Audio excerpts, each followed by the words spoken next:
Hi, I'm Cliffhanger, and this is the movie Winnie the Pooh, Blood and Honey. A group of girls who came to a cabin in the woods for the weekend become victims of anthropomorphic maniac beasts. Pooh, okay, we need to go now! Pooh? You girls on drugs?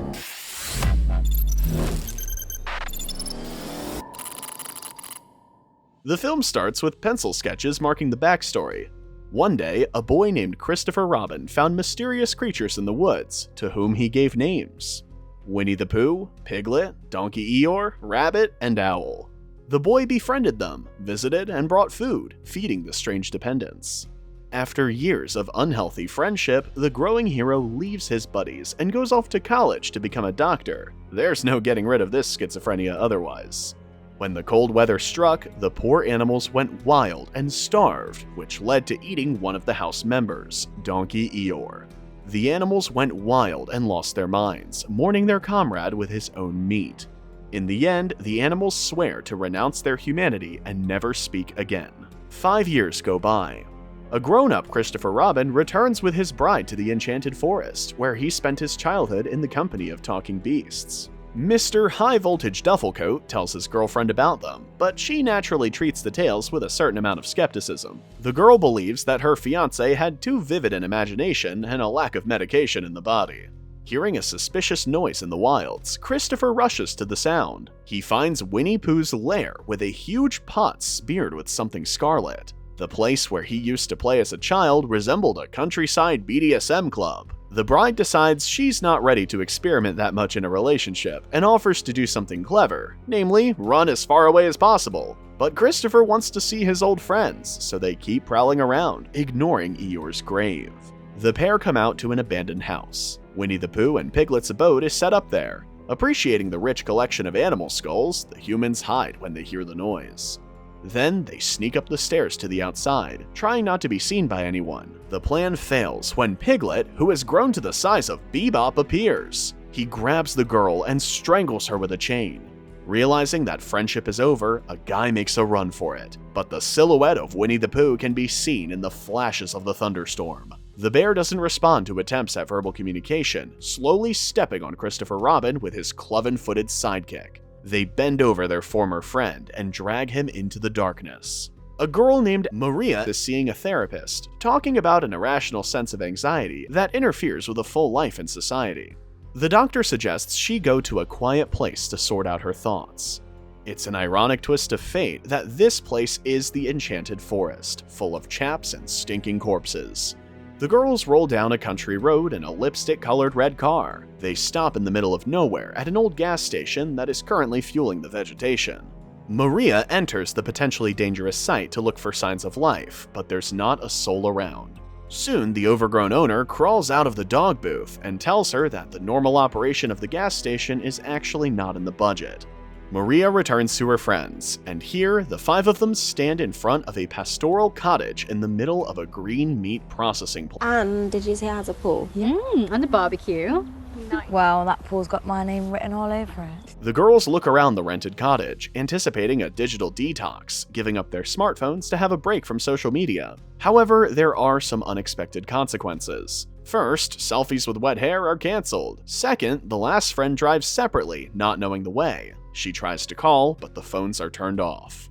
The girl was bored at the car and plunged into the philosophical jungle to discover the interconnectedness and interdependence of everything from everything, and found adventure in the face of Winnie the Pooh. Having spotted the appetizing prey, the bear runs after it, and the cameraman rushes the same direction, securing the camera to his shoe. The girl manages to get to the old warehouse and slips through the gap from the gate. The game of hide-and-seek ends up in a loss. The bear finds the girl, and carefully smashing her head on a piece of metal, puts her through the threshing machine. Meanwhile, at the cottage, the girls have gathered in the living room, listening to Alice's confession. She talks about her mental problems caused by stress. She thinks a mysterious stalker is following her. In the forest lair, while Piglet is spinning the pedals of a dynamo, a bloodied Winnie the Pooh approaches the captive Christopher hanging on a hook. The former friend apologizes and begs the bear to stop his bloodthirsty hunt, but the animal remains deaf to the exhortation. Winnie looks at his reflection in the mirror as if he were wondering what life had brought the finely sensitive poet to. The forbidden flashbacks to the little boy who called him his best friend flit before his mind's eye. Out of resentment and universal injustice, the bear goes on a rampage and smashes everything around him. Then, he whips him on the back until it turns into a mixture of Deadpool and Freddy Krueger's faces. At night, Winnie sneaks through the woods with a gnawed skeleton, wondering who to visit. His attention is drawn to the sound of a girl's laughter. He finds Laura splashing around in the hot tub, taking selfies in defiance of the rules. Looking at the photo, she spots a voyeuristic bear in the background. She climbs out of the water, looking for the pervert, but he talentlessly disappears into the night. Laura returns to the hot tub and doesn't notice the inseparable couple looming behind her. Piglet, noticing the size of the balloons, forcibly invites the girl in by putting her to sleep with chloroform. Laura comes to her senses, tied up in an uncomfortable position. Realizing that she will be abused, the girl panics and tries to free herself, but in vain. Winnie drives the car slowly and runs right over her head, which bursts. What was that noise? Thought the girls in the house and ran out to take a look. Prudently frightened, they run into the house to get their friends on alert and get the hell out of there. Yet, there is already a message left inside with blood on the windows. The girls realize they should better stick together and arm themselves with anything. Rustles outside prevent them from carrying out their plan. They see a wandering Winnie, who is patiently looking for a new snack. Suddenly, the lights in the building go out. Piglet mistakes the outlets for tied-up relatives and decides to save them. In the darkness, the girls sneak into the kitchen to find knives, but accidentally split into pairs. Going through the underwear drawers, one of them finds a revolver. After all, where else to store a gun but in a stack of freshly laundered underpants? In the pool room, the two girls bump into Piglet. The boar greets Alice with a hammer blow, tossing her aside, while Zoe retreats in fright and falls into the water. With the loyal chain from his neck, Piglet begins fishing for a bait fish. The bait fish dodges as best it can, which pisses the pig off. He descends into the water, chasing the annoying victim with a hammer held over his head. When Piglet catches up with her at the very end of the pool, he smashes Zoe's skull into bloody snot like a professional baseball player.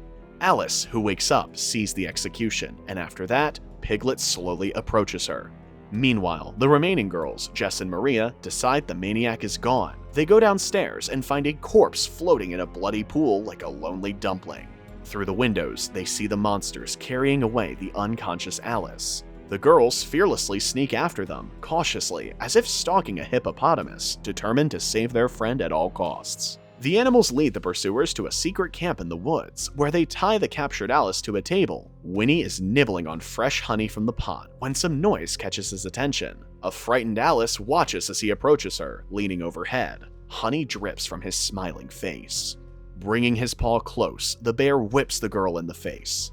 In the next scene, Jess and Maria find Alice. After untethering her, they decide to get out before the animals return. At the very exit, some noise catches their attention. Deciding that there may be more prisoners nearby, the girls search the area. In the next room, they find hanging Christopher Robin. When he wakes up, he warns the girls to run away. Against sound advice, they take the prisoner off the hook. Outside, another woman is tied to two pillars. Her face is covered in blood from numerous wounds. She tells them that the pig and the bear can talk, but they prefer to do their work in silence, kidnap, torture, and kill. Taking her revolver, the disfigured victim wanders into the lair and calls for Piglet to take revenge. Come and find me. She's mental. He's gonna come out. Does not keep her waiting and comes out for a fair fight with a chain a tilt. They dance around the fire, while the woman points her gun at the beast. But she doesn't have time to shoot, as Winnie, like a skilled spy, sneaks up behind her and gently drops her on the floor. Then, caressing her with his paw, pours the blood from a jar. Piglet, smelling the scent of food, rushes upon his victim and chews her up like Pumbaa after seeing bugs. After watching the fight, the rest of the girls run away. Pooh chases them through a tunnel of tree roots. The chase continues in pitch-black darkness, cut through by the women's cries. Meanwhile, Alice, who has got behind her friends, carefully picks up Piglet's favorite sledgehammer and with one precise blow, introduces him to the other end of the instrument. Having knocked the pig out, the heroine chains him up. But then, Pooh appears and nails the heroine to a pole with a knife, thus ending the therapy. The survivors, Maria and Jess, decide to implement a karate move number 101st, which is to get away. They get to the road, where they stop a passing car full of rednecks. The rednecks decide that messing with the maniacal-looking bear is fraught with adrenaline and gratitude from the frightened city beauties. The troublemaker is the first to strike the villain in the face with a tire iron, but the redneck is no Gordon Freeman, and the bear is no head crab. Pooh endures all the blows of fate. When it is his turn to slap, the poor rednecks fill their pants with blood instead of adrenaline. Winnie carefully and quickly sends them to the afterlife, not hesitating to crush their skulls with his powerful hind paws. The girls, unable to stand the showdown, get behind the wheel and step on the gas. The old pickup knocks the bear off the road, but he's tough as a Terminator and sneaks into the back, making the runaway shriek in horror. When it climbs onto the roof, Maria slams on the brakes. The bear is pulled forward, right under the wheels. She comes to her senses after hitting the steering wheel because of the hard braking, and she sees the villain dragging Jess by the hair. Winnie comes closer and closer in the headlights to toss his head on the hood. Maria turns on her windshield wipers in fright, but Winnie drags her out of the car. He is raising his paw to deliver the fatal blow when another car appears on the side. Christopher Robin, who was rescued earlier, is behind the wheel, jamming his old friend between the two cars. The guy climbs out, looking at the blazing fire and the motionless bear. They're almost gone when Winnie comes to his senses. The maniac slides the cars apart to continue his pursuit. Even the explosion behind doesn't stop him, as the bear grabs the girl with a knife in his paw. Christopher Robin tries to appeal to his good side again, and he lowers the knife for a moment. The guy offers to stay with him in the woods if he lets the last girl go. But, putting two and two together, Winnie slits her throat in one motion. The bear comes closer, forcing the guy to flee into the woods, then leans over his victim and delivers blow after blow to the breathless body in a blaze of fire behind him. The film ends on that life-affirming note.